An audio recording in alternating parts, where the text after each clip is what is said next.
नमस्कार, मैं हूं आचार्य धनंजय।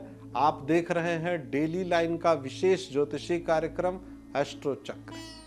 आज हम लोग छठ पूजा के अंतिम अर्घ्य, जो सूर्योदय के समय अर्घ्य दिया जाता है, और समापन की पारण की पूरी विधि की चर्चा करेंगे। उगते हुए सूर्य को सूर्योदय के समय अर्घ्य देने का जो समय है, ये बड़ा महत्वपूर्ण है। आज चौथा दिन यानी सप्तमी तिथि, षष्ठी के बाद अंतिम तिथि जो पारण की तिथि होती है, सूर्योदय के ठीक बाद जब सूर्य लालिमा से युक्त होते हैं, उसी समय सूर्य को अर्घ्य देने के बाद पारण की प्रक्रिया को हम लोग पूर्ण कर लेते हैं। इस समय 20 नवंबर को ये जो पूरी प्रक्रिया है, हम लोग इसी तिथि को मनाएंगे और सूर्योदय के समय उगते हुए सूर्य को अर्घ्य दिया जाए। आज सूर्योदय का जो समय होगा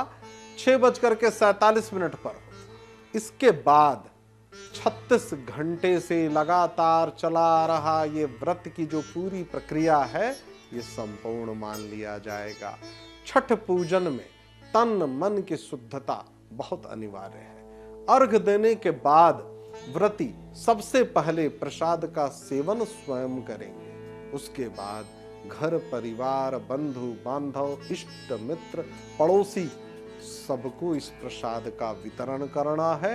ये प्रसाद बड़ा महत्वपूर्ण माना गया है। ऐसी कई मान्यताएं हैं संतान के हेतु, विशेष करके कि जिनको संतान से संबंधित कोई भी मन में कोई भाव है, कोई प्रण है, कोई मन्नत है, वो लोग प्रसाद को मांग करके अलग से व्यक्तिगत रूप से ले जाते हैं। ऐसी कई मान्यताएं हैं और जब उनकी मान्यता पूरी होती है तो वो लोग भी छठ पूजा के व्रत के नियम का पालन करते हैं।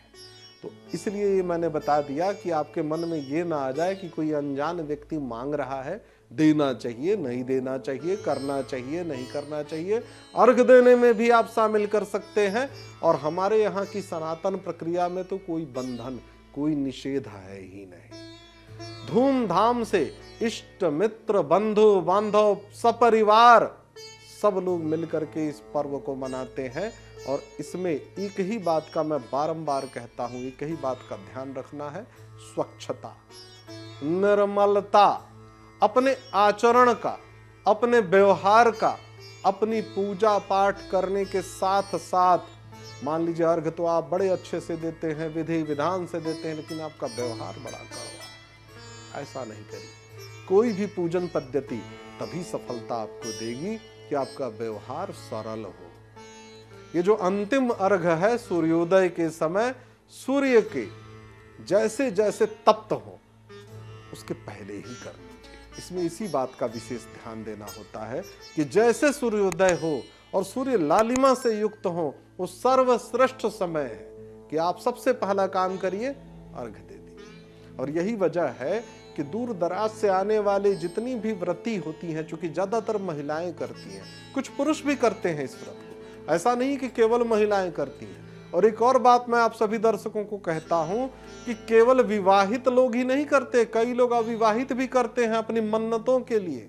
तो ये आप नहीं सोचिएगा कि आचार्य जी ये तो केवल विवाहित स्त्रियां करती हैं, तो अविवाहित होकर के एक पुरुष को मैंने देखा कि वो कर रहा है। नहीं, ये मन्नत के साथ जुड़ी हुई है। आपकी कोई मान्यता है, मन में आपने कोई प्रण लिया है।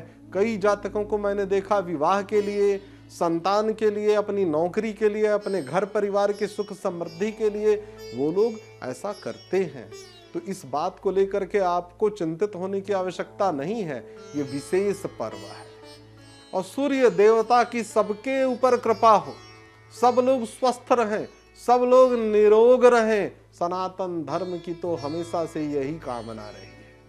आज के कार्यक्रम में इतना ही। आप सभी दर्शकों का बहुत बहुत धन्यवाद। नमस्कार।